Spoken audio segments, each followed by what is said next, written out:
Good morning, everyone, and thank you for being here today.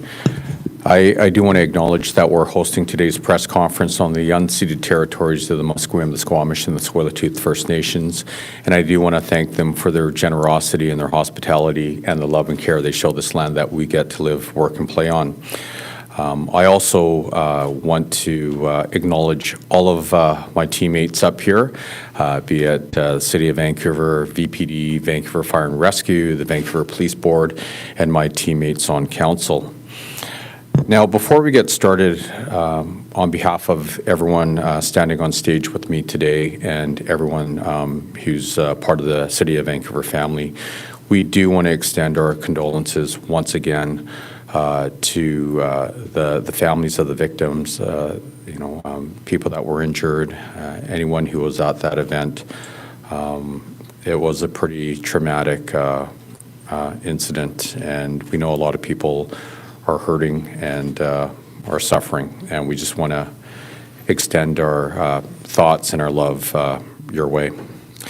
Now, on April the 26th, our city experienced an unthinkable tragedy, one of the darkest days. In fact, I think it was the darkest day in Vancouver's history. Families and friends came together to celebrate culture and community, and instead they were met with devastation. 11 lives were lost that day, many more injured, and our city was left in mourning. And so in the wake of this tragedy, we knew we had to act.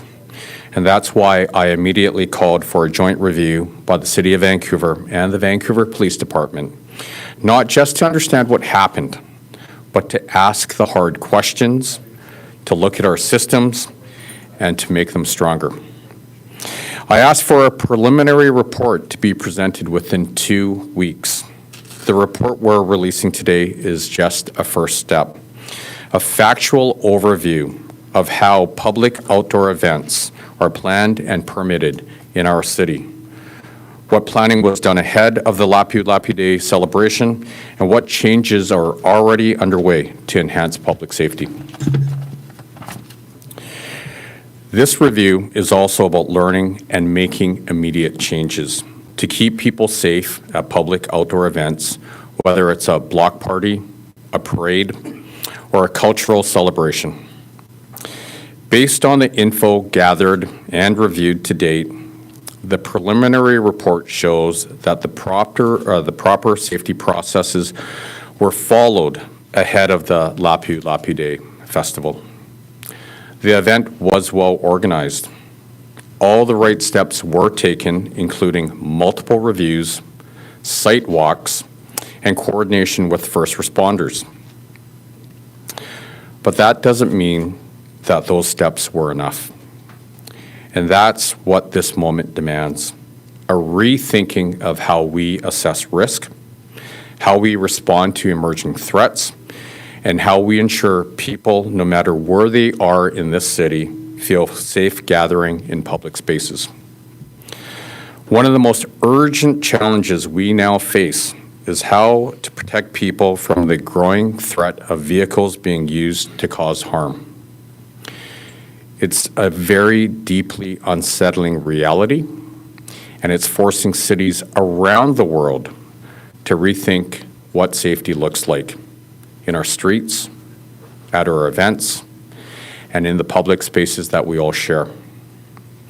Immediate following the April 26th incident, our team at the city and the Vancouver Police Department quickly reassessed security. It's okay.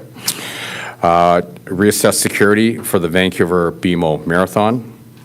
As a result, 2 additional heavy vehicle barriers and 40 mobile vehicle barriers were deployed to strengthen protection along the route.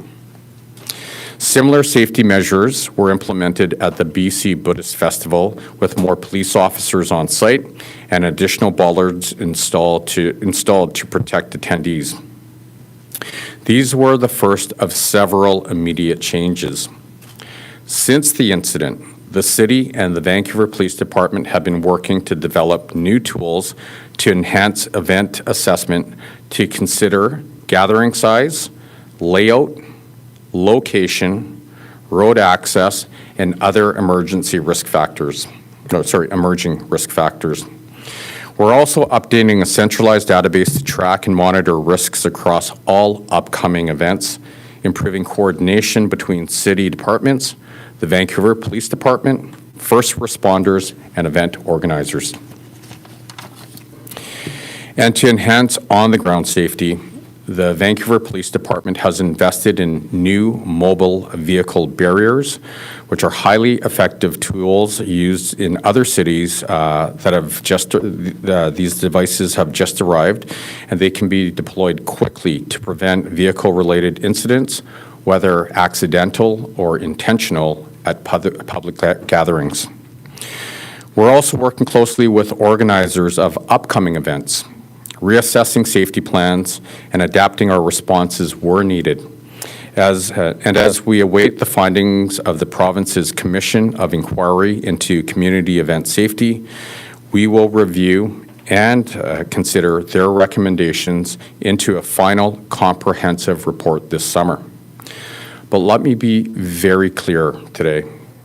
Vancouver is a city built on connection, a city of vibrant neighborhoods, rich cultures, and moments that bring us together. That spirit runs deep in who we are. And while this tragedy has shaken us to our core, we will not let fear define us. We will not let it divide us. We will stand together. We will keep moving forward together, united and unafraid. But we do owe it to everyone. We owe it to those who we've lost.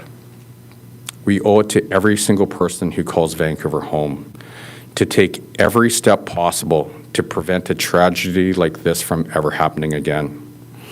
And while this is an incredibly painful moment, an incredibly painful point in time for all of us at the City of Vancouver, it's also a moment of learning and for change. And that's the work we have ahead of us, and that's the work we're committed to doing. So thank you very much. Thanks. We'll take questions. If you can line up at the mic, state your name, outlet. You can do a question and a follow-up. If we have time, we'll do a second round. Thanks. Please direct questions to the mayor, the city manager, or the interim chief of police. Hi, guys. This is something that came up in the tech briefing. Had you had these vehicle barriers, would you have used them at Lapu? It sounds like there wasn't anything that gave an indication that this would have been a risk. So obviously hindsight is 20/20, but Chief, is this something you would have deployed?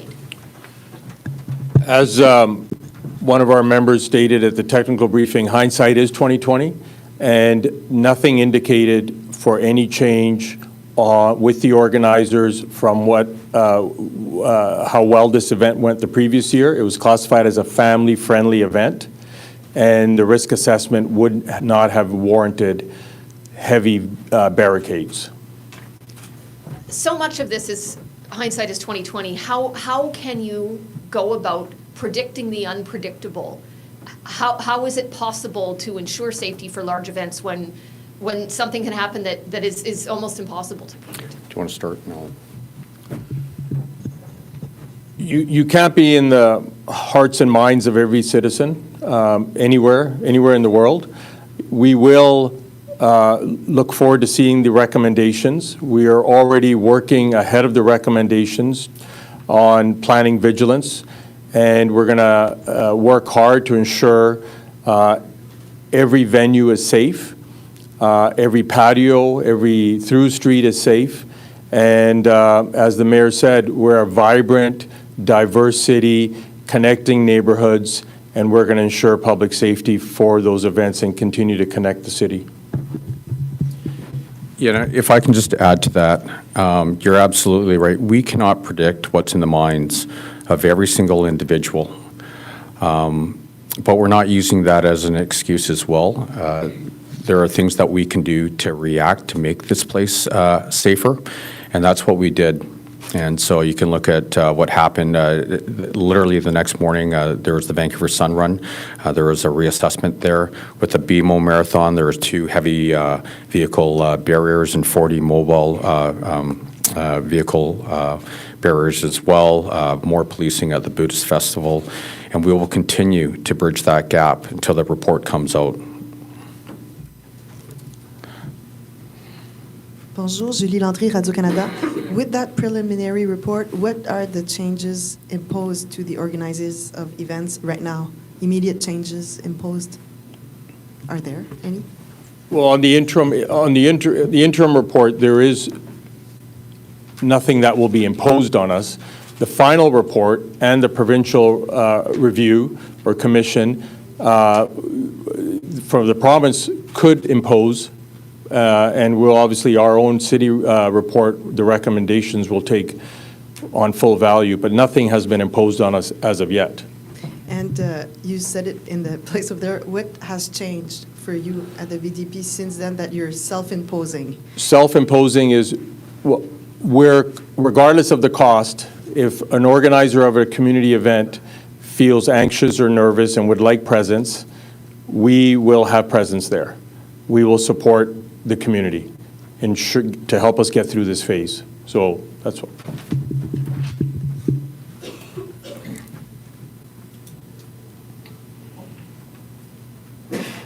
Hi there. Good morning. Not sure who is best to answer this, but I guess just in terms of increasing security at these events, like, you said that obviously this is a city of connection, we have so many events.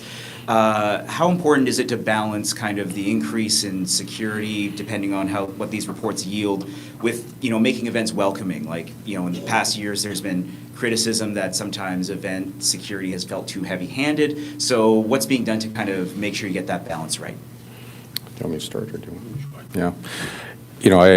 I'll let the acting chief talk about the actual security of it, but there has to be a balance. That's the reality. I think we can all agree that, even if it was, operationally and fiscally possible, I don't think we want to live, in, a police state per se, right? It defeats the purpose of what we're trying to achieve here.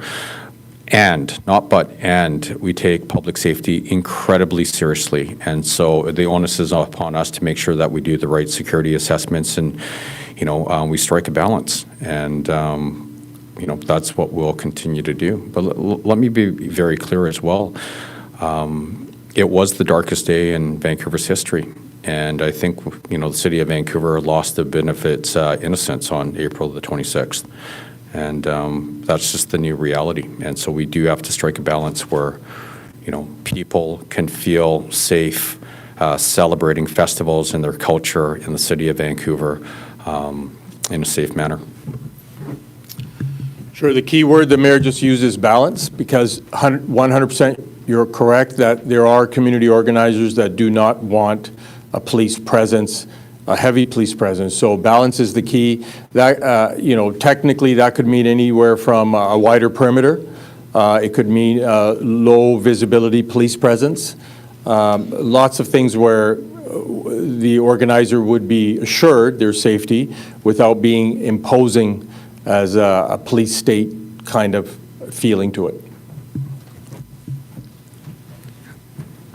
With the rise of the far right, and there's just so much hatred right now towards certain communities, I'm just thinking of the upcoming Pride festivities. I'm curious if police are doing any kind of extra intelligence gathering, or if there'll be any additional kind of security measures for that particular event.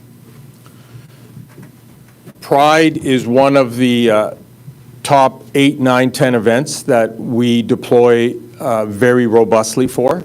I mentioned earlier in another briefing, Visaki's like that, and some of the other bigger parades. So 100% there'll be extra resources, energy put into collecting intel if there's anything indicated that we need to up our resources, which will already be at a very high level.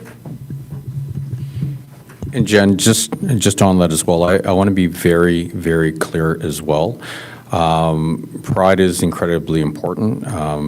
It's a beautiful community, one full of love, and the last thing they should worry about is, public safety. So I know I speak for all of City Council. We will be there, and we'll be supporting public safety initiatives, and the community won't have to worry. They'll be able to celebrate. All right, thank you. Just to speak to the risk profile of the event itself, Acting Chief, could you maybe explain what VPD did respond to that day prior to the incident at the close of the festival? I understand it was two very kind of minor events. What you're referring to is earlier on, some weeks ago, so in that district, we have 4 districts in the city. That's District 3. At any one time in any district, there's probably over 50 officers already deployed doing general patrol duties. So and when this incident occurred, this tragedy occurred, we were there within 90 seconds, 2 minutes, very quickly, because we had officers in those neighborhoods. And part of the daily duties outside of this event, they assisted in the area. And I believe there was a few incidents. One was helping, there was a lost child, and somebody had forgotten where they had parked their car, so our members assisted the person. So we were there. We're always there in every neighborhood, in every district. Thanks. And so you've promised to deploy members if any organizer says they want a presence this summer. Do you have the staffing and the budget to do that? What I'm saying is, if there's a community event where the organizers do not feel assured and have concerns, we will address it either through attendance, increased patrols, some sort of equipment. But our goal is to help the city get through this with confidence, and in this period of assurance, we're going to do everything we can to support the neighborhoods, family events, bringing the community together. So we'll be there. Sorry, just to clarify, like you are going to screen these requests. You're not just going to have a blanket deployment at any That's right. festival. That's right. We'll screen them. We'll work with the organizers, as was mentioned earlier. Not everyone wants the police at their event, and we're going to respect that.